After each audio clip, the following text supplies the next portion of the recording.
इसके पहले वाले वीडियो में हम लोग ले चुके हैं graphical representation of displacement, velocity and acceleration. But हमने लिया था starting from mean position. Extreme position वाला आप लोगों को करने को बोला था, आप लोगों ने भेजा होगा तो बहुत ही बढ़िया, नहीं तो फिर अगर किया भी होगा तो इसके साथ मैच करना, ठीक है। जो अभी अपन ले रहे हैं, हम ले रहे हैं स्टार्टिंग फ्रॉम एक्सट्रीम पोजीशन।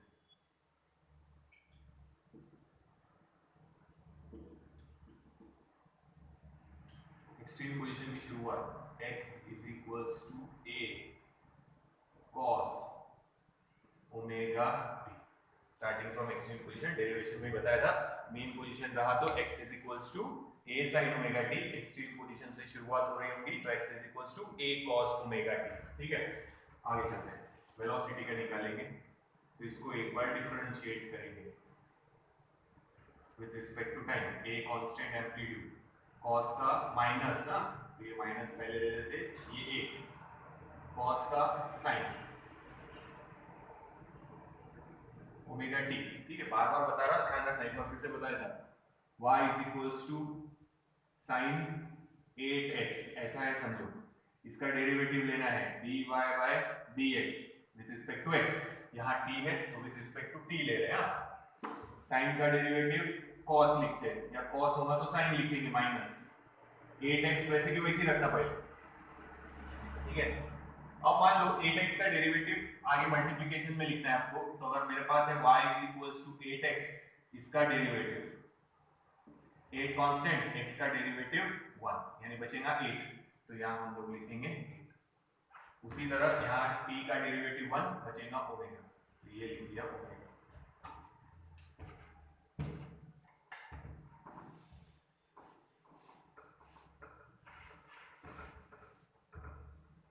ठीक है, ये माइनस है, ध्यान रखना, निगेटिव दूसरे कलर से देखते हैं, ये है निगेटिव।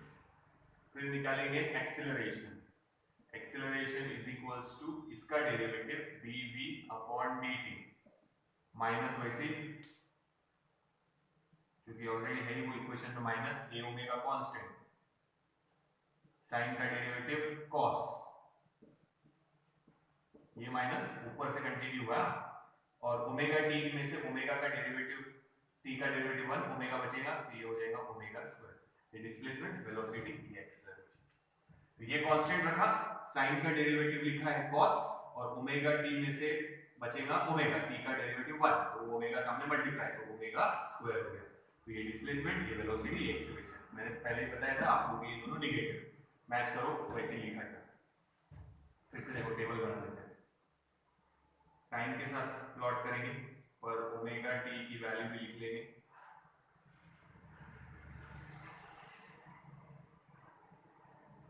टेबल देख लेना एक बार, ब्लैक कलर से जो लिख रहा वो सेम वैसे ही रहेगा जो पिछली बार हम लोगों ने लिखा था। पहले फेज एंगल ही लिख लेते, चलो 0 pi by 2 pi 3 pi by 2 and 2 pi. Time का एक बार फिर से बता देता कैसे लिखना है, देखो। शुरुआत हो रही t, सॉरी 0, और पूरा एक ऑसिलेशन कंप्लीट कितने टाइम के बाद, कैपिटल T। अब फिर से बता रहा, 4 बार एम्पलीट्यूड जितना डिस्टेंस कवर होगा, मतलब एक ऑसिलेशन कंप्लीट, तो एक बार एम्पलीट्यूड जितना डिस्टेंस कवर होगा उसमें टाइम लगेगा t/4। तो टाइम को हम 4 पार्ट में डिवाइड कर देंगे, समझ में आया ना। पिछली बार को वही बताया था, 0 प्लस t/4 यानी t/4, t/4 plus t/4, twice t/4, पर उसको सिंप्लीफाई करके लिखेंगे t/2, ठीक है। आप चाहे तो देख लो, पहले 0 लिखा था, प्लस किया t/4, तो ये आ गया t/4, फिर उसमें और प्लस किया t/4, तो एक्चुअल में होता है ट्वाइस t/4, ठीक है। सिंप्लीफाई करके लिखा है, फिर एक बार और t/4 इसमें ऐड करेंगे, कितनी बार हो गया, 3, तो यहां लिखेंगे 3t/4, एक बार और t/4 ऐड करेंगे, 4 बार हो गया 4t/4, तो बचेगा 3t, देखो। और डिस्प्लेसमेंट, वेलोसिटी और एक्सेलरेशन लिखेंगे। हमारा एक्सेलरेशन। इतना ब्लैक में जो लिखा है फिर से बता रहा है, पिछले वाले में जो हमने लिखा था और सेम वैसे के वैसे ही है, कुछ चेंज नहीं हुआ है, सिर्फ बीच वाले जो वैल्यूज है ये और ये बदले, तो बताता है। एक बार इतना देख लो पहले।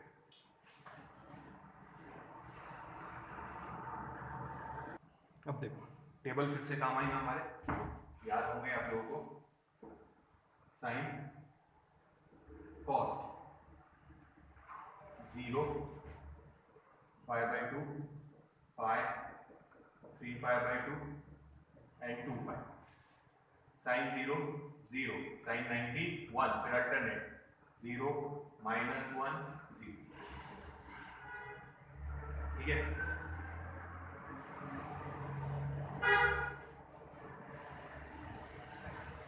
कोसाइन cos 0 इज 1, ये 0, फिर अल्टरनेट माइनस 1 0 एंड 1। तो अभी टेबल फिल करते हैं, रेड कलर से लिखेंगे। पहले हम लेंगे x, cos है, cos 0 की वैल्यू है 1, तो यहां डालेंगे cos 0 की वैल्यू 1, तो बचा a। फिर cos 90 0, तो ये 0, फिर बाद में देखने की जरूरत नहीं है, अल्टरनेट लिखना a 0, फिर minus a 0, then again a, ऐसे, ठीक है। वेलोसिटी में साइन है, देखो साइन 0 इट इज 0, तो सामने कुछ भी है तो वो टर्म 0 ही हो जाएंगी, ये हम लोगों ने लिख लिया 0। अब आगे साइन 90 इज 1, बेटा यहां डालेंगे आप लोग साइन ओमेगा टी की जगह 1, बट ये वैसा ही है तो माइनस आएगा, अभी माइनस ए ओमेगा, यहां माइनस नहीं है, साइन 90 की वैल्यू 1 है, तो हम यहाँ साइन 90 की वैल्यू 1 ही डालने वाले हैं, साइन 90 इज 1, इसकी जगह हम लोग 1 लिखेंगे, बचा माइनस ए ओमेगा, तो ये बचा माइनस ए ओमेगा। वेलोसिटी मैक्सिमम उतनी रहती, माइनस मतलब लेफ्ट साइड में डायरेक्टेड होगी।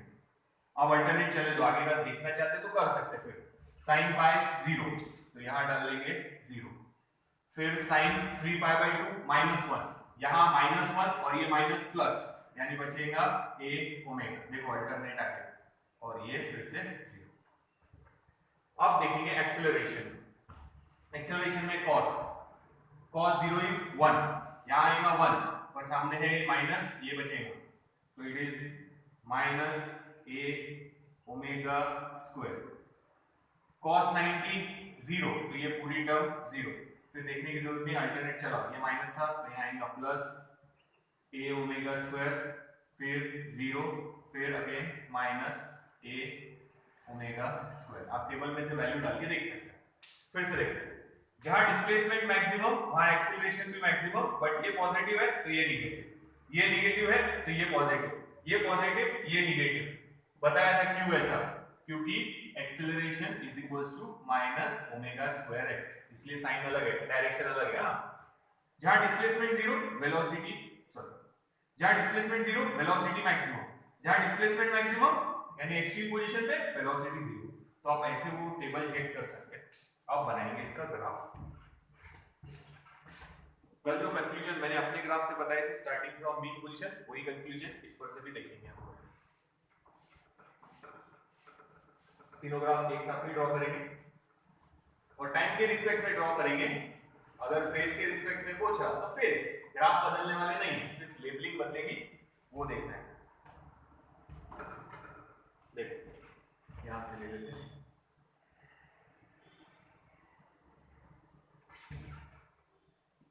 ये समझो डिस्प्लेसमेंट के लिए, ये समझो वेलोसिटी के लिए,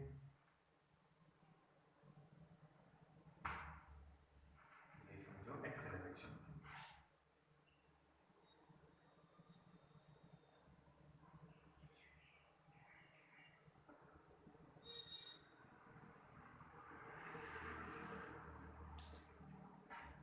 ये है डिस्प्लेसमेंट, ये वेलोसिटी और ये एक्सेलरेशन। यहाँ 0, डिस्प्लेसमेंट मैक्सिमम प्लस ए और माइनस ए इधर, वेलोसिटी देखेंगे तो ए ओमेगा माइनस ए ओमेगा प्लस ए ओमेगा स्क्वायर, यहाँ माइनस ए ओमेगा स्क्वायर। अगर आप लोगों ने नहीं किया होगा फिर से एक बार ग्राफ प्लॉट करके देखो, हम लोग अभी प्लॉट करने वाले हैं विद रिस्पेक्ट टू टाइम। देखिए एक बार फिर आगे चलते। अब देखो आगे प्लॉट कर रहे हैं, आप लोगों ने एक बार करके देखना बेटा। हाँ ग्राफ प्लॉट, 1 2 3 4, हाँ ये इक्वल लाइन बना लेते हैं। उसी लाइन पे हम लोग हेडिंग लिखने वाले हैं, हर जगह लिखने की जगह।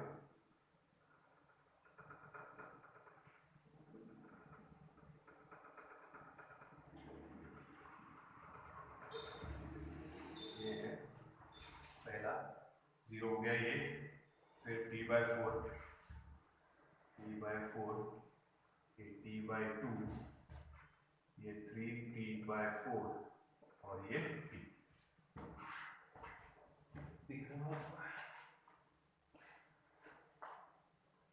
ठीक है, अब पहले डिस्प्लेसमेंट वाला ग्राफ प्लॉट करेंगे। देखो एक्सट्रीम पोजीशन से शुरुआत हो रही है, 0 पे 1 तो यहाँ मार्क करेंगे, फिर t/4 पे 0 तो यहाँ मार्क करेंगे, फिर t/2 पे माइनस है तो ये t/2 पे ये माइनस है, ये t/2 वाली लाइन ये माइनस है। एक्चुअल में यहाँ लिखना चाहिए t/4 t/2, फिर यहाँ पे भी, फिर यहाँ पे भी। हमने एक कॉमन लाइन बना के लिख लिया, वो भी चलेगा। ठीक है, फिर 3t/4 पे 0, ठीक है, फिर t पे a तो t पे ये a फ्री हैंड कर्व है,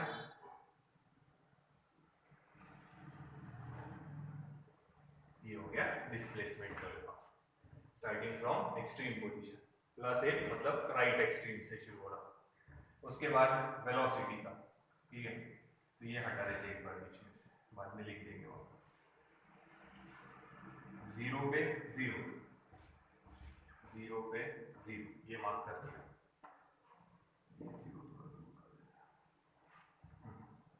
फिर t/4 पे माइनस, t/4 पे माइनस a ओमेगा, ठीक है, t/2 पे अगेन 0, 3t/4 पे a ओमेगा, 3t/4 वाली लाइन पे a ओमेगा, और t पे अगेन 0।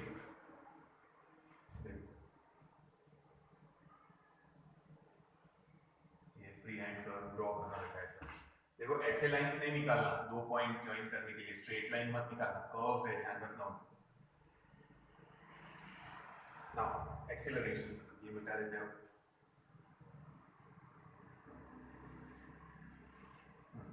फिर से लिख लेंगे।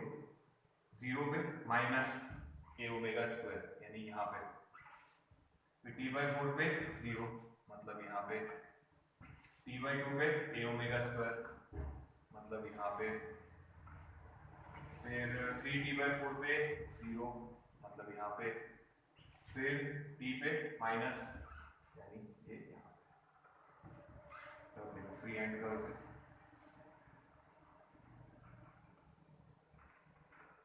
तो अब देखो एक्सेलरेशन का फॉर्मूला था माइनस ओमेगा स्क्वायर एक्स, ठीक है। अब जहां डिस्प्लेसमेंट मैक्सिमम, एक्सेलरेशन भी मैक्सिमम होना चाहिए बट अपोजिट डायरेक्शन में, क्योंकि माइनस साइन है। देखते हैं, ये देखो यहाँ displacement maximum, acceleration maximum, but इधर नहीं है, अपोजिट में। देखो यहाँ डिस्प्लेसमेंट मैक्सिमम, एक्सेलरेशन भी यहाँ देखो मैक्सिमम उसी लाइन पे बट अपोजिट डायरेक्शन में, ठीक है, समझ में आया?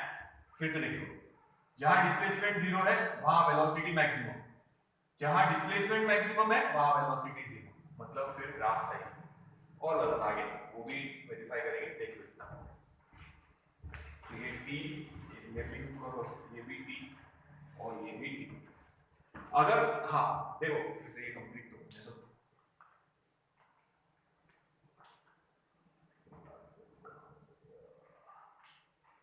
हाँ क्या था यहाँ पे, a 0 minus a 0 and t, फिर यहाँ पे साइन 0 0, साइन 91 तो minus a omega 0 plus a omega and again 0। ये टेबल हमने फुल कर दिया, वापस से देखो। फिर वो लॉजिक समझा था आगे वाला। देख लो पहले इतना देख लो फिर आगे चल।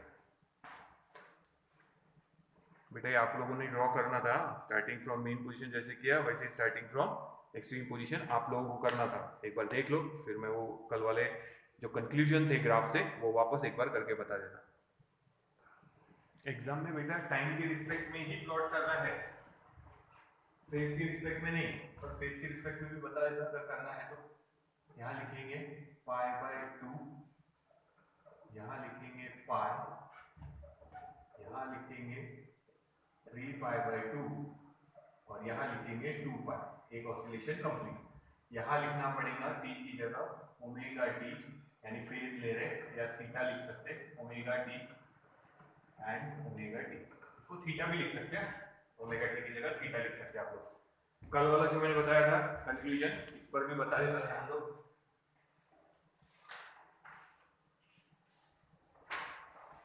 ध्यान देना,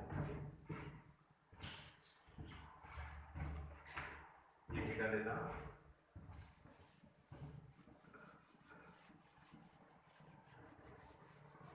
अब देखो डिस्प्लेसमेंट और एक्सेलरेशन में कितने, सॉरी डिस्प्लेसमेंट और वेलोसिटी में फेज डिफरेंस कितने का है वो देखते। पाई बाय 2 का कल वाला जो था वो लिख लिया, देखते आता क्या। और ये यहाँ रखेंगे, ये ग्राफ और ये ग्राफ सेम है नहीं, पर अगर मैं इसको पाई बाय 2 पे रखूं तो ये ग्राफ देखो और ये ग्राफ देखो, मतलब दोनों के बीच में जो फेज का डिफरेंस है oscillation phase position and direction, तो ये यहाँ से ये 0 से कितने का फर्क है, पाई बाय 2। यहाँ से देखो ये यहाँ रखेंगे तो ये ग्राफ और ये ग्राफ सेम। ये आ गया first conclusion. Second conclusion, velocity और एक्सेलरेशन के बीच में भी आना चाहिए फेज डिफरेंस पाई बाय 2, और या फिर आप लिख सकते 90 डिग्री, पाई बाय 2 रेडियन में है, ठीक है। तो उसके लिए ये यहां से उठा के यहां रखो। अब ये देखो नीचे से ये ऐसे जा रहा, ये भी देखो वैसे ही ग्राफ फॉलो करो, देख लो दोनों ग्राफ सेम, ठीक है। अब डिस्प्लेसमेंट और एक्सेलरेशन लेंगे, ये आना चाहिए पाई रेडियन और 180 डिग्री, क्योंकि दोनों अपोजिट में है। मैंने पहले बताया ये जहां मैक्सिमम ये भी मैक्सिमम बट अपोजिट में, इसलिए 180। हाँ देखो इसको यहां रखेंगे, ये ग्राफ और ये ग्राफ सेम नहीं हुआ। अब यहां रखेंगे अगर इतना, तो देखो ये कर्व ऐसे जा रहा और ये कर्व भी वैसे जा रहा, फिर आगे तो फेज डिफरेंस कितने का यहां तक लाए तो पाई एंड 2 पाई, या हम टाइम में लिखेंगे तो t, उसके बाद ये ग्राफ अपने आप को वापस रिपीट करेंगे। जैसे ये समझा देता वेलोसिटी वाला, तो वेलोसिटी वाला पहले ग्राफ ऐसा है, ये देखो, तो फिर उसके आगे फिर से वैसा ही ग्राफ रिपीट होगा, ब्लू कलर में दिखा रहा है ये ऐसे, ये पहला ग्राफ, ये दूसरा ग्राफ, फिर उसके आगे एक और ग्राफ, यानी हर 2 पाई या टाइम t के बाद वही वापस से रिपीट होगा। तो ये 1 2 3 4 कंक्लूजन हम लोगों ने कल इसमें भी देखे थे, starting from mean position, same conclusion है स्टार्टिंग फ्रॉम एक्सट्रीम पोजीशन के लिए, देख लो। तो ये आप लोगों को करना था बेटा, कंक्लूजन लिखने नहीं थे, कंक्लूजन तो सेम ही थे। तो अगर ये क्वेश्चन आया graphical representation starting from extreme position, तो ये भी 3 मार्क्स से 4 मार्क्स के बीच में आएगा। तो पहले जो डिफरेंशिएट करके डिस्प्लेसमेंट वेलोसिटी और एक्सेलरेशन निकाले थे वो इक्वेशन पर से टेबल, टेबल पर से ये ग्राफ। हो सकता है 2 भी ग्राफ आए डिस्प्लेसमेंट वेलोसिटी मार्क के हिसाब से रहेगा। तो ये हो गया हमारा graphical representation of displacement velocity and acceleration. इसको मिटा दे, फिर आगे वाला टॉपिक शुरू करते हैं। यहां तक देख लो एक बार बेटा, ये ग्राफ आप लोगों ने ड्रॉ करके देखना। इस चैप्टर में डेरिवेशन है, हाँ डेरिवेशन आप लोग लिख के देखो एक बार, सबके सब मिटा रहे इसको। अब देखो, अब नेक्स्ट टॉपिक है composition of 2 SHM, 2 SHM combine कर रहे हैं। तो देखो मेन हमारा डिस्प्लेसमेंट हो चुका है, वेलोसिटी हो गया, एक्सेलरेशन हो गया, उसका ग्राफिकल रिप्रेजेंटेशन भी हो गया, उनके इक्वेशन भी हो गए, उनके एक्सट्रीम वैल्यूज भी हो गए कि मिनिमम कहाँ है मैक्सिमम कहाँ है। किसी भी मोशन में और एक चीज इंपॉर्टेंट रहती है kinetic energy and potential energy, उसके भी इक्वेशन निकालेंगे हम लोग, पर नेक्स्ट वीडियो में निकालेंगे, ठीक है। तो ये टॉपिक ले लेते हैं इस वीडियो में, कंपोजिशन ऑफ 2 SHM। 2 SHM का कंपोजिशन मतलब कॉम्बिनेशन हैविंग सेम पीरियड, दोनों SHM का पीरियड सेम है and they are travelling along the same path, बताओ। तो पहले इक्वेशन लिखिए। एक का equation x is equals to a sine omega T plus phi 1 और एक का x2 is equals to a2 sine omega 2 plus phi 2। देखो एम्पलीट्यूड अलग अलग है ना, a1 a2 लिखा है, बट ओमेगा को 1 2 नहीं लिखा है, मतलब टाइम पीरियड सेम है, क्योंकि ओमेगा का फॉर्मूला है 2 पाई upon t, so we can write t is equals to 2 पाई अपॉन ओमेगा, यानी पीरियड सेम है दोनों का और they are travelling on the same path. अब लॉजिक समझना, ये पानी का सरफेस है, सपोज पानी का सरफेस अभी प्लेन है, हम वेव्स के बारे में बात कर रहे हैं, 11th में है थोड़ा सा वेव्स का चैप्टर और 12th में है। ऑसिलेशन के बिना वेव्स चैप्टर ले नहीं पाएंगे हम लोग, इसलिए हमने 11th का वेव्स चैप्टर लिया नहीं था। अब हम इसके बाद 11th का पहले चैप्टर लेंगे साउंड वेव्स वाला और फिर 12th का वेव मोशन वाला चैप्टर उसमें कंटिन्यू करेंगे। पर ये आप लोगों को समझ में आएगा, कोई प्रॉब्लम नहीं है। पानी स्टेशनरी है, अब हम इस पे एक स्टोन मारेंगे तो आप लोग देखो, जब आप पानी को डिस्टर्ब करते हैं तो आपको ऐसे वेव्स दिखते हैं, वहां पे ध्यान से देखेंगे तो ऐसे वेव्स दिखेंगे, और ऊपर से देखेंगे तो जहां आपने स्टोन मारा है वहां से ऐसे एक जगह नीचे दबा हुआ, एक जगह ऊपर, फिर एक जगह नीचे, एक जगह ऊपर, ऐसे अल्टरनेट दिखेगा, कलर बदल देते, ये ऐसे अल्टरनेट वेव्स दिखेंगे। ये है क्रस्ट, ये है ट्रफ, तो उसी तरह समझो ये क्रस्ट, ये ट्रफ, ये क्रस्ट एंड ये ट्रफ। तो आप एक पानी का टब लो, उसमें एक छोटा सा पत्थर डालो, स्टोन डालो या हाथ से डिस्टर्ब कर दो, जहां आप डिस्टर्ब करेंगे वो सेंटर पॉइंट, वहां से सब तरफ वेव्स ट्रैवल हो गई, या जरूर आप लोगों ने देखा होगा। तो ये जो पार्टिकल है पानी का, ये अपनी जगह पर ऊपर नीचे ऑसिलेट होगा। तो ये जो लाइन बनाए थे, ये मीन पोजीशन उस पार्टिकल की, ये अपर एक्सट्रीम, ये लोअर एक्सट्रीम, जैसे हमारा स्प्रिंग था ना, तो जब हम यहाँ पे पानी को वाइब्रेट कराएंगे तो पानी जगह छोड़ के नहीं जा रहा, पानी खाली एनर्जी ट्रांसफर करेगा, वेव खाली क्या ट्रांसफर कर रही है, एनर्जी। तो ये जो पार्टिकल है यहाँ पे अपनी जगह पे ऑसिलेट होगा, जितने जोर से पत्थर मारेंगे उतना ज्यादा वाटर डिस्टर्ब होगा, उतना ज्यादा क्या रहेगा, एम्पलीट्यूड। तो ये जो था जहां पे वो रेस्ट में था वो मीन पोजीशन, अब इस मीन पोजीशन के अराउंड वो ऑसिलेट होगा। तो ये हो गया उसका इक्वेशन, ठीक है। एट द सेम टाइम हम लोग यहां पे भी एक स्टोन मारेंगे दूसरी तरफ, यानी यहां पे समझो, तो यहां पे भी वेव्स बनेंगे, एक क्रस्ट, फिर ये trough, then again crest, then again trough, ये भी आगे आगे बढ़ रहे, ये भी आगे आगे बढ़ रहे, कहीं जाके दोनों इंटरसेक्ट भी होंगे, ठीक है। तो यहां से जो एसएचएम पहुंचेंगे वो ऐसे पहुंच रहे, समझो यहां पे। तो अब एक ही पार्टिकल पे दो लोग फोर्स लगा रहे हैं उसको ऑसिलेट करने के लिए, पार्टिकल अपनी जगह पे, एक वेव भी नहीं तो ऑसिलेट होगा, दोनों वेव एक जगह पे आ रहे हैं और अपना फोर्स लगा रहे हैं, और वो पार्टिकल क्या होगा, ऑसिलेट। तो यहाँ दो एसएचएम, एक इधर से आया है, एक इधर से आया है, यहाँ पे अगर ये नहीं था तो भी पार्टिकल अपनी जगह पे ऑसिलेट हो रहा था। अब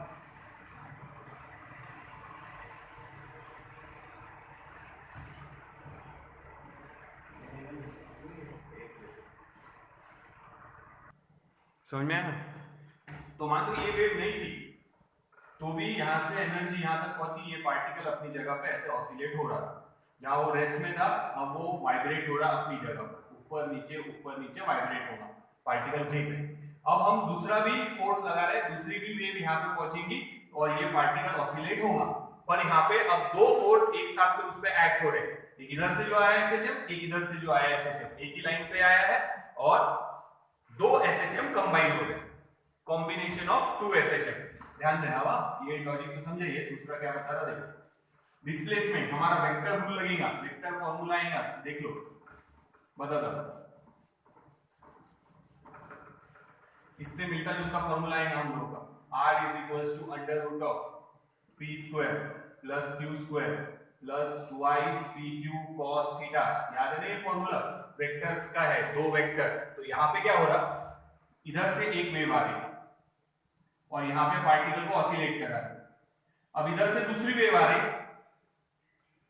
इधर से आ रही, समझो एक का क्रस्ट पहुंचा है दूसरे का भी क्रस्ट, दोनों पार्टिकल को अपवर्ड डायरेक्शन में खींच रहे हैं, तो डेफिनेटली एम्पलीट्यूड क्या रहेगा, मैक्सिमम। तो हम बोल सकते हैं दोनों फोर्स सेम डायरेक्शन में है, तो ये इक्वेशन लगेगा, तो रिजल्टेंट आएगा एम्पलीट्यूड का p प्लस क्यू। ये बाद में वेरीफाई करेंगे, दोनों सेम डायरेक्शन में, तो थीटा की वैल्यू 0, cos 0 इट इज 1। तो इसको सिंपलीफाई करेंगे तो ये मिल जाएगा, ये वेक्टर में लिया है हम लोगों ने, तो ये हम लाएंगे अभी। सिर्फ हमारा फर्क इतना है, p और q की जगह a1 a2 आएगा। तो याद रखो, अगर एक का क्रस्ट और एक का क्रस्ट, दोनों का क्रस्ट पहुंचा, यानी दोनों पार्टिकल को अपवर्ड डायरेक्शन में खींच रहे, तो एम्पलीट्यूड मैक्सिमम मिलेगा। कितना मिलेगा, एक का एम्पलीट्यूड p, दूसरे का q, तो p प्लस q। जैसे इस पर लेंगे तो a1 plus a2, amplitude maximum, amplitude maximum मिलेगा। देख ले पहले, तो यहां हम बोलेंगे कि दोनों इन फेज है, फेज, दोनों इन फेज पहुंचे, ठीक है। दूसरी कंडीशन बता, ये मिटा था, बाद में आएगा वापस से। इन फेज मतलब एक का क्रस्ट पहुंचे, दूसरे का क्रस्ट, एक पार्टिकल अपवर्ड डायरेक्शन में खींच रहा, दूसरा भी पार्टिकल को अपवर्ड डायरेक्शन में खींच रहा, दोनों फोर्स सेम डायरेक्शन में, तो दोनों फोर्स का वेक्टर सम होगा ये फॉर्मूले से। तो रिजल्टेंट एम्पलीट्यूड रहेगा p प्लस q। इस फॉर्मूले में लास्ट में आएगा a1 प्लस a2, ऐसा ही फॉर्मूला आएगा, वो मैच करके देखना बाद में, ठीक है। तो वेक्टर रूल ही लगा रहे हम लोग, cos थीटा, फिर से लिख लिया, ध्यान दो। अब एक वेव का आ रहा क्रस्ट और दूसरी वेव का आ रहा ट्रफ, क्रस्ट एंड ट्रफ। एक पार्टिकल को ऊपर खींच रहा, एक पार्टिकल को नीचे खींच रहा, दोनों वेक्टर अपोजिट डायरेक्शन में रहे, तो आंसर आएगा p माइनस क्यू, रिजल्टेंट का, ठीक है। दोनों अपोजिट में, तो फेज है अपोजिट में है, तो थीटा की वैल्यू पाई, तो यहाँ cos पाई इज -1, तो ये हो जाएगा under root of p square plus q square minus twice pq। उसका एक्सपेंशन सॉल्व करेंगे तो यही है, तो ये पहले हो चुका है वेक्टर्स में। तो इसको बोलते हैं आउट ऑफ फेज, अपोजिट में आए थे, वो पहले वाले इन फेज थे, ये है आउट ऑफ फेज, ये बाद में भी काम आएगा। तो हमारा जैसे वेक्टर का फॉर्मूला लेके हमने ये बनाया है, वैसे ही इसको भी सॉल्व करके वही आंसर आएगा, देखते। तो जैसे वेक्टर का फॉर्मूला है, दो वेक्टर है p q, तो ये फॉर्मूला बना था, वैसे यहाँ है a1 a2, amplitude a1 amplitude a2, तो a1 a2 के फॉर्म में वो आंसर आएगा। कैसे आएगा बता देगा, सॉल्व करेंगे उसको। r is equals to resultant amplitude a1 square plus a2 square plus twice a1 a2 cos theta, pq cos theta। वैसे यहाँ पे ऐसे आएगा, सिंबल बदल गए पर लॉजिक वही रहेगा। तो दो वेक्टर है, एक अपवर्ड डायरेक्शन में, एक डाउनवर्ड डायरेक्शन में, आउट ऑफ फेज है, अपोजिट में है, पाई अपोजिट डायरेक्शन पाई, तो आंसर आएगा रिजल्टेंट p माइनस q। ये वेक्टर में भी समझाया था कि दो वेक्टर अगर अपोजिट डायरेक्शन में है तो उनका सबट्रैक्शन p माइनस q, और एंगल दोनों के बीच में 180, ठीक है। तो वो सिंपलीफाई करेंगे। कंपोजिशन ऑफ टू एसएचएम का एग्जांपल समझ में आ गया, देख लो, ये मिटा दे फिर आगे चलते हैं, ठीक है। देखो, तो वेक्टर रूल ही लगेगा, वेक्टर रूल जैसे ही फॉर्मूला आएगा देखते वापस। ये जो बताया ना इन फेज आउट ऑफ फेज, वो फिर से बता दो जब हमारा फॉर्मूला बन जाएगा एक बार।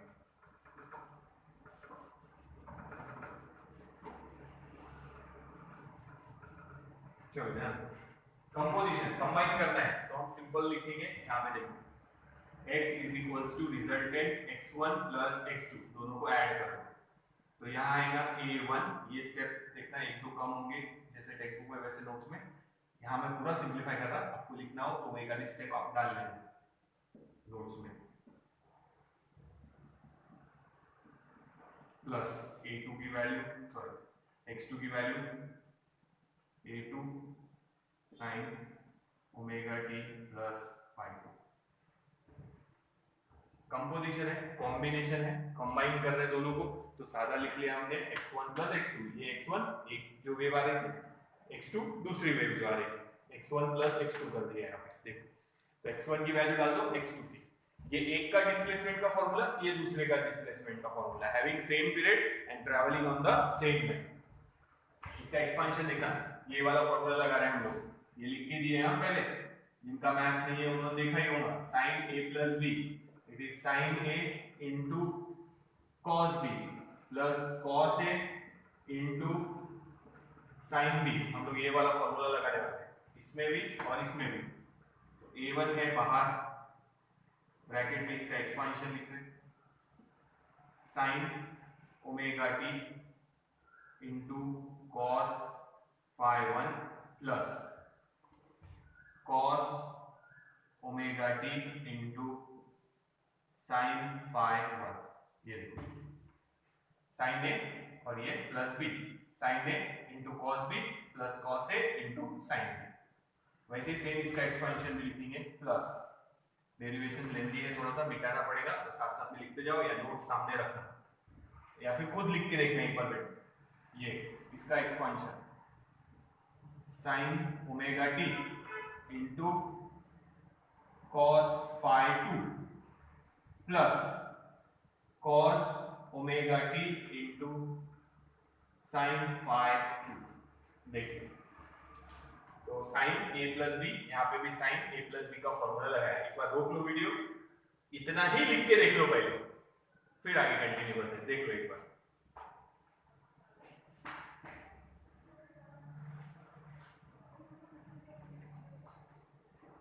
देख लो एक बार यहाँ तक, फिर आगे चलते हैं। मिटाना पड़ेगा हाँ बोर्ड से, तो इतना नोट डाउन कर लो पहले, ठीक है। आगे ले रहे एक स्टेप में खा रहा आप लोगों ने करना है a1 अंदर मल्टीप्लाई, तो यहाँ पे भी आ जाएगा a1, यहाँ पे भी आ जाएगा a1, दोनों टर्म को मल्टीप्लाई। फिर a2 अंदर मल्टीप्लाई, तो a2 यहाँ पे भी मल्टीप्लाई हो जाएगा, a2 यहाँ पे भी मल्टीप्लाई। तो मैंने एक स्टेप खा लिया, ठीक है ना। ध्यान देना, जो अंडरलाइन कर रहा ना वो टर्म देखना, a1 sine omega T cos phi 1, और यहाँ पे भी देखो साइन ओमेगा टी, इन दोनों टर्म को देखना। और जो अलग तरीके से कर्व है ये टर्म के साथ ये टर्म, ठीक है। तो जो स्ट्रेट लाइन वाले हैं टर्म्स उसमें से क्या कॉमन निकलेगा, देखो sine omega T, sine omega T common, sine omega T common, bracket में बचा a1 cos phi 1 plus a2 cos phi 2, a2 cos phi 2 plus, अभी जो कर्व वाले हैं उन दोनों में से कॉमन क्या निकलेगा, cos omega T, cos omega T common, क्या बचेगा a1 sin phi 1, a1 sin phi 1 plus a2 sin phi,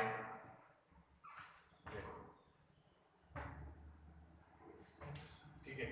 अब जो कर रहा हूँ ध्यान से देख सकते हैं क्या किया है, समझ में आया ना। एक स्टेप मैंने बीच में ही कम कर दिया है,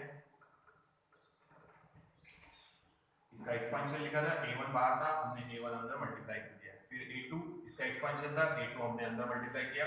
फिर से देख लो, ध्यान रखना, जो अंडरलाइन कर रहा है ये वाली टर्म और ये वाली टर्म में से साइन ओमेगा टी कॉमन निकला, ये वाली टर्म और ये वाली टर्म से कॉस ओमेगा टी कॉमन निकला है। ध्यान दो, आगे चल रहे। अब जो कर रहे हैं उसका एक्सप्लेनेशन बाद में दूंगा, देखिए पहले लिख लेते फिर एक्सप्लेनेशन देखेंगे। अब ये जो ब्रैकेट है और ये जो ब्रैकेट है, a1 sine omega T sine phi 1 plus a2 sine phi 2, इसको हम लिखेंगे r साइन डेल्टा। अब ऐसा क्यों किया वो बाद में समझा, पहले ये देखो। तो ये साइन और साइन की टर्म थी, इसीलिए हमने r साइन डेल्टा लिख लिया, ठीक है। आगे चलते हैं, दूसरी टर्म देखो, ये वाली term a1 cos phi 1 plus a2 cos phi 2 की जगह लिखेंगे r वैसे रखेंगे। r क्या है, डेल्टा क्या है वो बाद में बताता, पहले देख लो खाली। ये cos cos की टर्म है तो हम लिखेंगे cos delta. This is our equation number 1, suppose this is our equation number 2। ये दोनों इक्वेशन इस इक्वेशन में सब्स्टिट्यूट कर दो, फिर देखते हैं आगे। अभी यहाँ पे आधा डेरिवेशन खत्म होगा, फिर मिटा के फिर बचा हुआ लिखेंगे, ठीक है। हाँ, तो x is equals to sine omega t, और ये लिखना है इसकी जगह r cos डेल्टा। तो r पहले लिख लिया sine omega T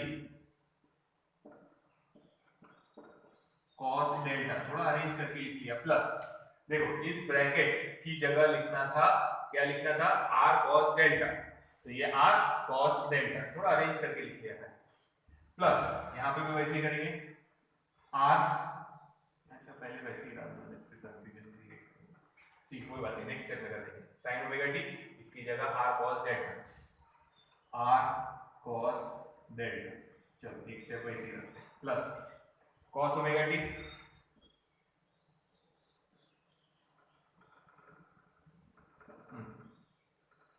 r sin delta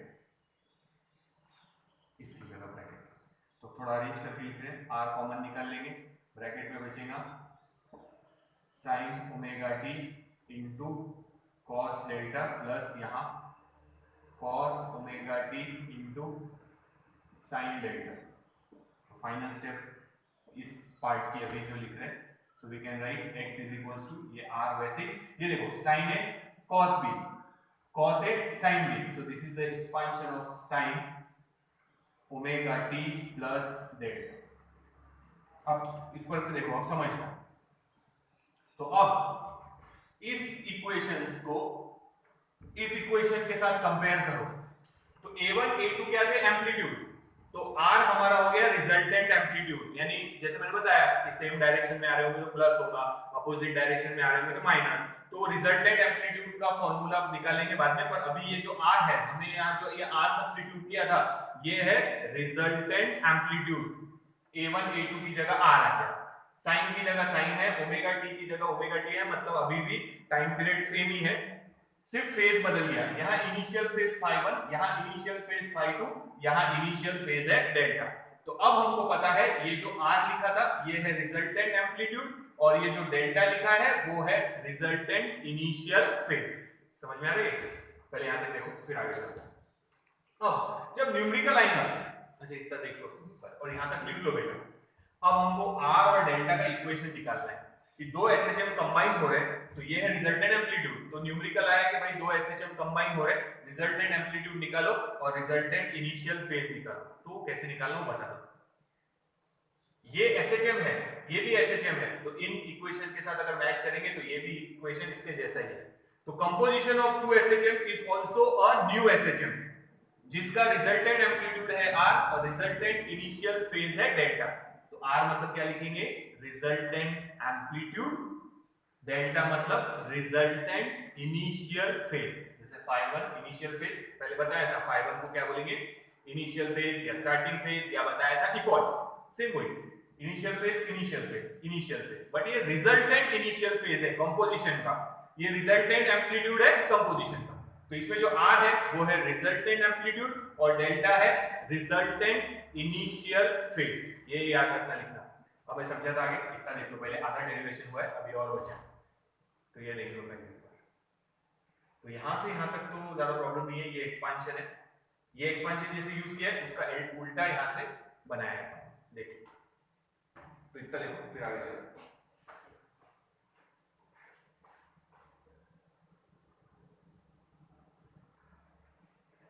अब देखो इसको मिटा रहे हैं, आगे कंटिन्यू कर रहे हैं, पर क्वेश्चन देखो कैसा है, x1 x2 दो दिए रहेंगे, जैसे एम्पलीट्यूड बदल लेने हम लोग यहाँ लिखेंगे 3, नंबर डालते हैं, यहाँ है समझो 4, ओमेगा की जगह है 4 पाई, यहाँ पे भी 4 पाई रहेगा सेम, यहाँ पे है समझो 30 डिग्री और यहाँ पे है समझो 60 डिग्री।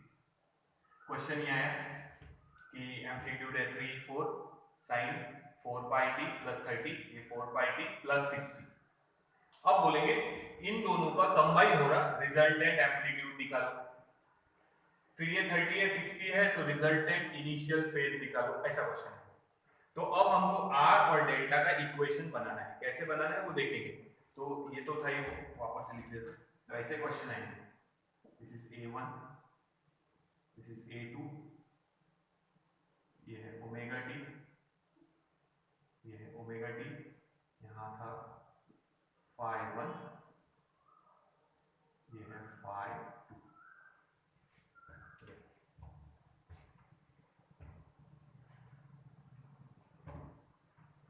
इसको मिटा रहे, ये इक्वेशन रखेंगे वापस से और इन पर से r और डेल्टा कैसे निकालेंगे वो देखते हैं। r का आंसर जैसा अपना वेक्टर वाला फॉर्मूला था सेम वैसे ही आएंगे। देखिए इसको मिटा देता मैं पहले, इसका देख लो एक बार फिर आगे।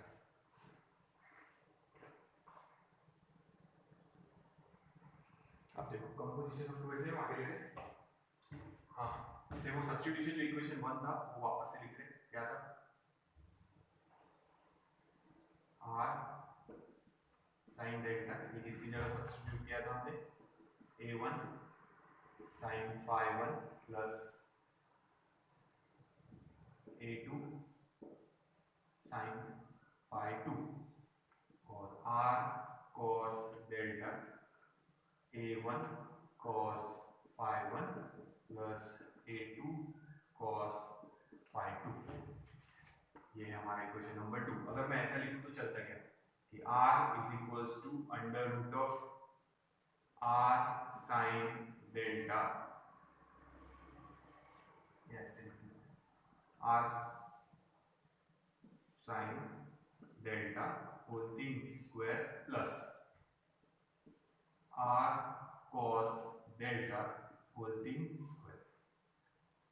बता देता शॉर्ट में, देखो अब r sin डेल्टा स्क्वायर और r cos डेल्टा स्क्वायर, तो इसका एक्सपेंशन होगा r square sin square delta plus r square cos square delta और ये root r square common, root के बाहर स्क्वायर हटा दिया, ब्रैकेट में बचा sin square delta plus cos square delta. sin square theta plus cos square theta जैसा ही है तो it will be equal to 1, यानी ये हट गया, यानी आगे देखो बराबर आ, तो हमने जो लिखा है वो सही है। तो इसको हटा रहा है।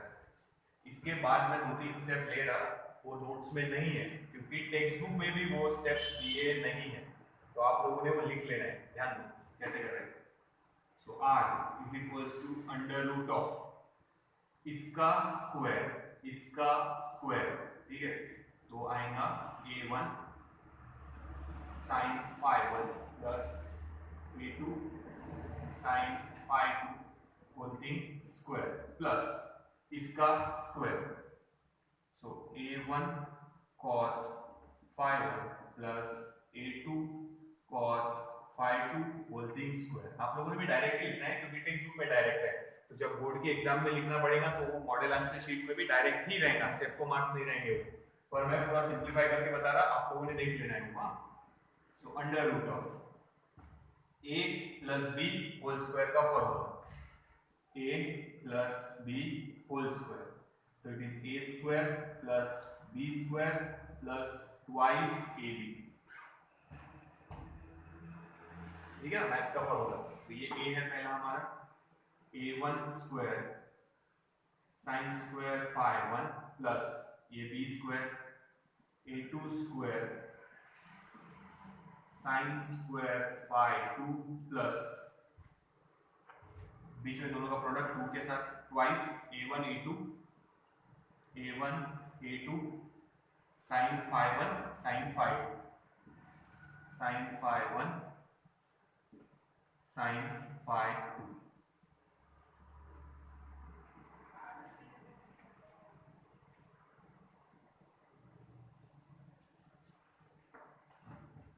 ये इसका एक्सपेंशन हो गया। अब इसका एक्सपेंशन लिखेंगे प्लस वैसे ही सेम, क्या आएगा बताओ, इसका स्क्वायर प्लस इसका स्क्वायर जैसे वो है, तो ये आएगा a1 square cos square phi1 plus a2 square cos square phi2 plus दोनों का प्रोडक्ट ट्वाइस a1 a2 2 आया, इसका प्रोडक्ट किसके साथ cos phi1 cos phi2। ये स्टेप नोट्स में नहीं है क्योंकि टेक्स्ट बुक में नहीं है, देख लेना एक बार, बात लिख दो, आप लोग चाहे तो नोट्स में लिख लेना cos phi2, ठीक है, आ गया एकदम एंड तक, कोई बात नहीं,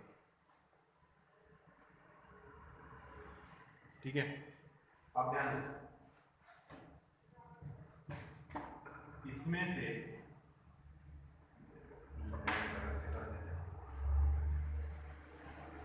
से और इसमें से क्या कॉमन निकलेगा? देखो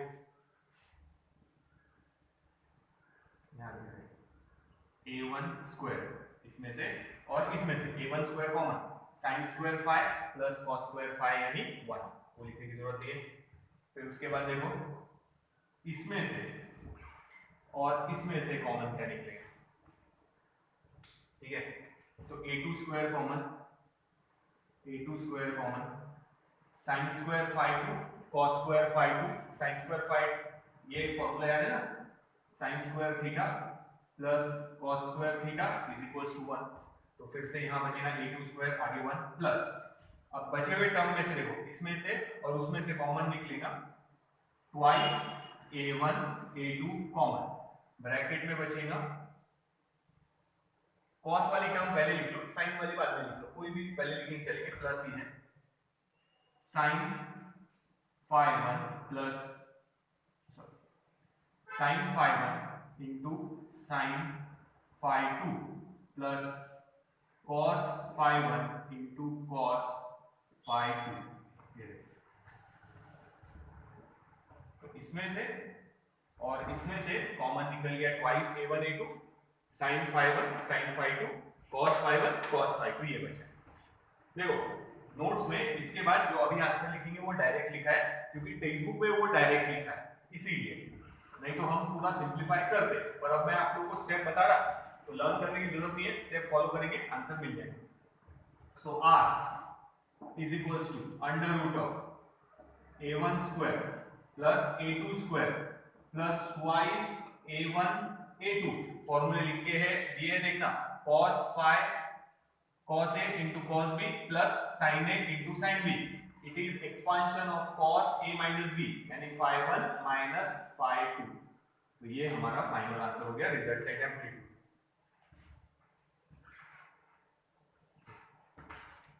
तो नोट्स में डायरेक्ट यही लिखा है, बीच में के स्टेप गायब है, वो एक्सपांशन ही है, प्रॉपर्ली देख लेना।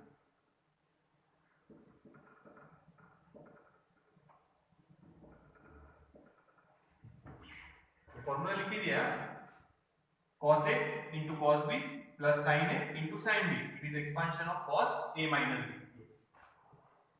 तो ये sin स्क्वायर cos स्क्वायर 1, ये sin स्क्वायर ये cos स्क्वायर 1, तो यहां बचा है a1 स्क्वायर a2 स्क्वायर और ये ट्वाइस a1 a2 कॉमन, ये ब्रैकेट का सिंपलीफिकेशन ये। तो देखो हमारे एम्पलीट्यूड वाले फॉर्मूले के साथ मैच हो गया क्या, r is equals to under root of p square plus q square plus twice p q cos theta.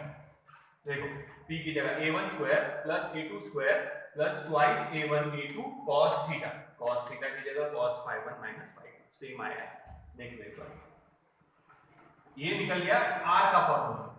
तो नोट्स में इसके बाद डायरेक्ट ये लिखा है, ये स्टेप्स नहीं है, आप लोग समझने के लिए अगर लिखना चाहते हैं तो लिख ले, नहीं तो फिर बोर्ड में डायरेक्ट ही लिख लेना, कोई फर्क नहीं पड़ेगा, क्योंकि टेक्स्ट बुक में डायरेक्ट दिया है। तो अपन नोट्स जो बनाए हैं वो टेक्स्ट बुक पर से बनाए हैं। तो स्टेप्स मैंने दिखा दिया, क्या किया है, इसका तो इसकी वैल्यू डाला और इसकी वैल्यू डाल दिया यहाँ पे और यहाँ पे, ठीक है, ये a प्लस बी, ये a प्लस बी, उसका स्क्वायर लिखा है, फिर कॉमन निकाला है, तो वो फाइनल स्टेप है। आप लोग देख लो एक बार, फिर आगे चलते हैं। तो ये मिटाना पड़ेगा, तो हमारे को दो आंसर निकालने हैं। हमारा इक्वेशन क्या आया था, x is equals to r sine omega t plus delta. तो r का आंसर निकल गया, ये फॉर्मूले से आप r का आंसर निकाल सकते हैं। अब निकालना है हमको डेल्टा का आंसर, तो वो निकालते हैं। तो पहले इतना लिखें फिर आगे चलते हैं। ये मिटा देंगे, ये दो इक्वेशन सामने रखेंगे, फिर से निकालेंगे। तो बेटा नोट्स में इसके बाद डायरेक्ट ये स्टेप है, टेक्स्ट बुक में भी इसके बाद डायरेक्ट ये स्टेप है, ठीक है। ये स्टेप अगर आप लोगों को लिखना है प्रॉपर लिख सकते हैं। देख लो एक बार, नोट डाउन करो। अब देखो, अब फेस का कैसे करेंगे, डेल्टा का आंसर निकालना है, ये एम्पलीट्यूड का आंसर निकल गया, ठीक है।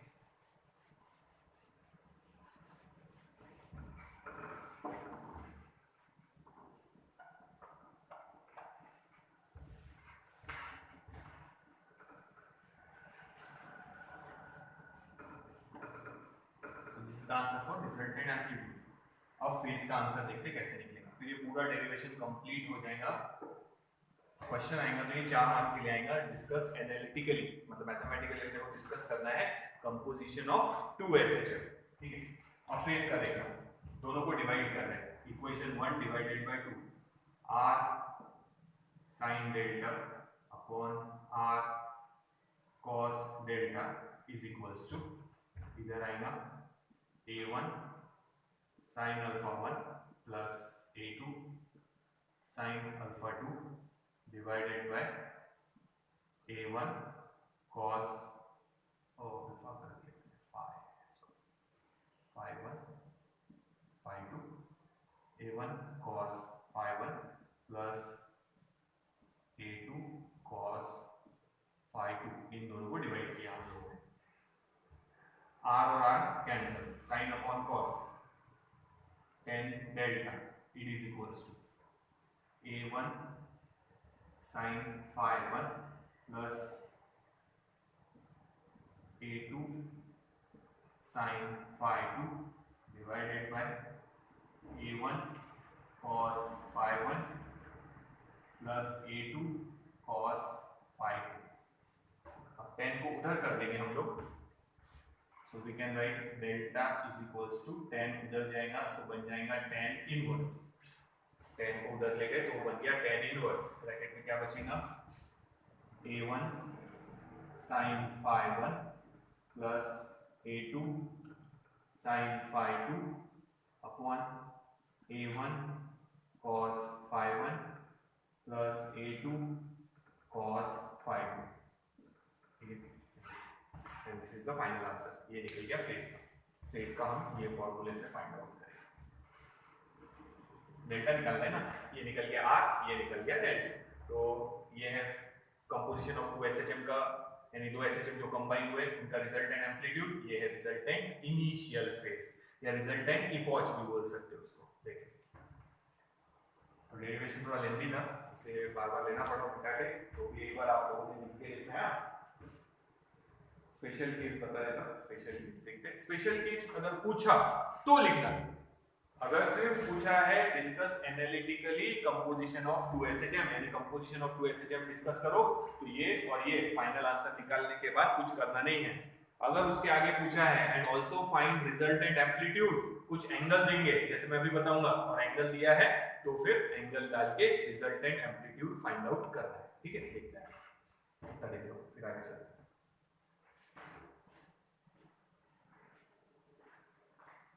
तो ये डेरिवेशन अभी कंप्लीट हो गया। स्पेशल केस पूछा तो लिखना, नहीं तो नहीं। अब देखो स्पेशल केस पूछा तो लिखना, अलग अलग एंगल देंगे, जैसे phi 1 माइनस phi 2 दे दिया 0, phi 1 माइनस phi 2 की वैल्यू दे दिया सपोज 180, और रेडियन में भी हो सकता pi रेडियन, जैसे भी पूछेंगे, डिग्री में 0 पर कोई फर्क नहीं है। phi 1 minus phi 2 is equals to 90 degree, और we can say pi by 2 radian. जो भी पूछा एंगल वो लेना, पहले 0 तो उस पे डालेंगे इक्वेशन में, r is equals to under root of a1 square plus a2 square plus twice a1 a2 cos 0 is 1. So we can write this is the expansion of a1 plus a2 whole thing square, ठीक, a1 square a2 square बीच में product ये twice a1 a2 ऐसे लिख सकते हैं।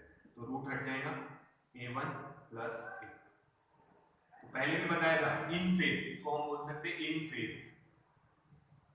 Starting में बताया था ना, अगर दो फोर्स एक ही डायरेक्शन में, दोनों अपवर्ड डायरेक्शन में पुल कर रहे हैं तो एम्पलीट्यूड मैक्सिमम रहेगा, और कितना रहेगा a1 plus a2।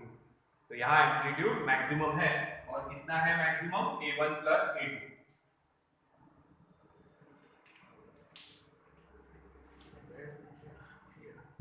तो ये एम्पलीट्यूड है मैक्सिमम a1 plus a2, और यहाँ पे इन फेज है जैसे स्टार्टिंग में बताया था। तो एक का अगर क्रस्ट है तो दूसरे का भी क्रस्ट है, दोनों पार्टिकल को अपवर्ड डायरेक्शन में पुल कर रही है।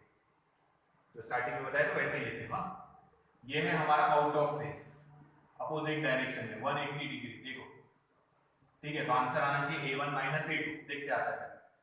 So r is equals to under root of a1 square plus a2 square plus twice a1 a2 cos पाई।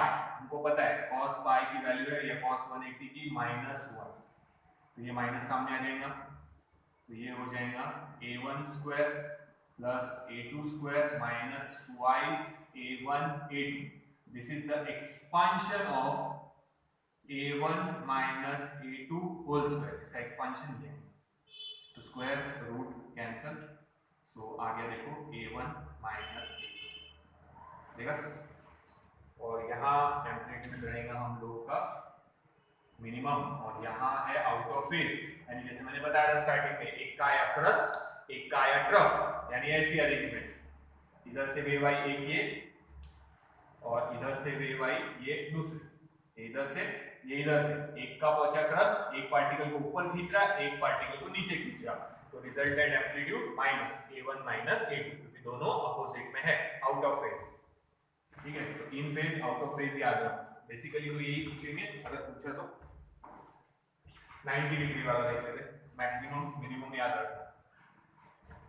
ये r is equals to under root of a1 square plus a2 square plus 0, आगे cos 90 phi1 minus phi2, phase difference 90, difference है ना phi1 minus phi2, phase difference 90, phase difference 180, phase difference 0, तो यहाँ 90 डाला, cos 90 0, वो term 0, तो final answer इतना ही बचेगा, under root of a1 square plus a2 square. इसको सिंपलीफाई नहीं कर सकते इनके जैसे।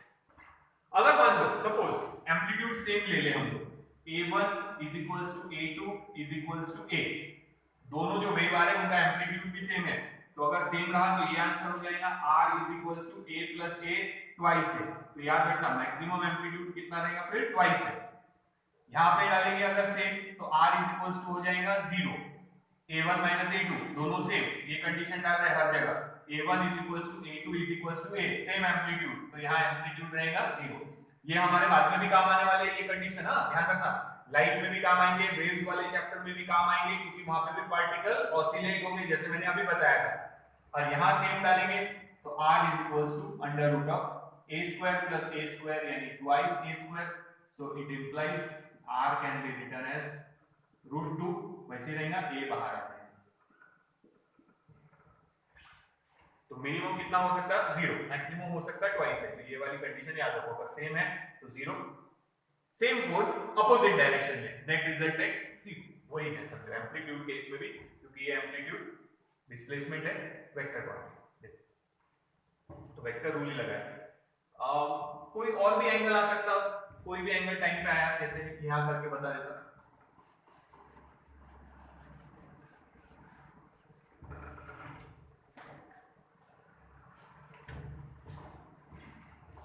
यहाँ ले लेते सपोज कोई एंगल, दूसरा कोई भी आ सकता, हम ले लेते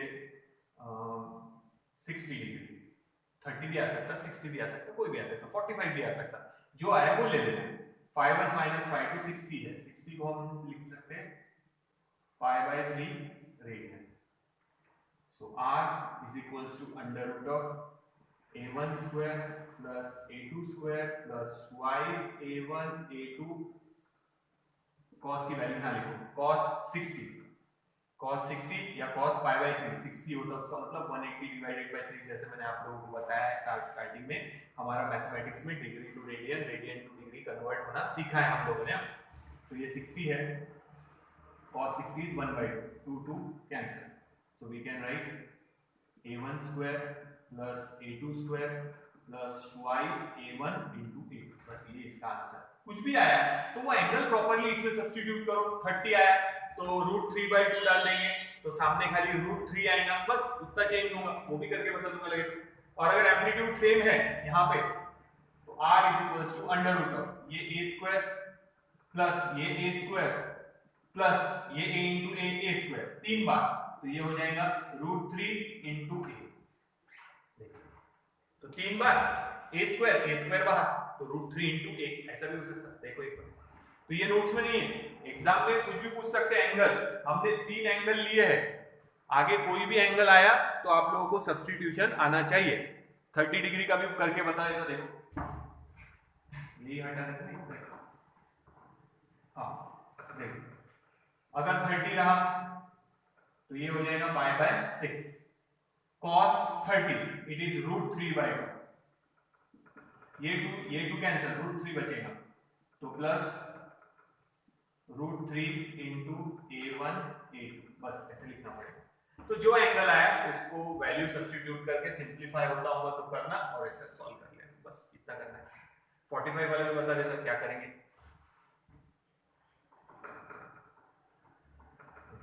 45 मतलब ये 45 डिग्री, तो ये हो जाएगा पाई बाय 4, तो cos 45 यानी 1/√2, ठीक है, तो ये cos की वैल्यू डाल दिया।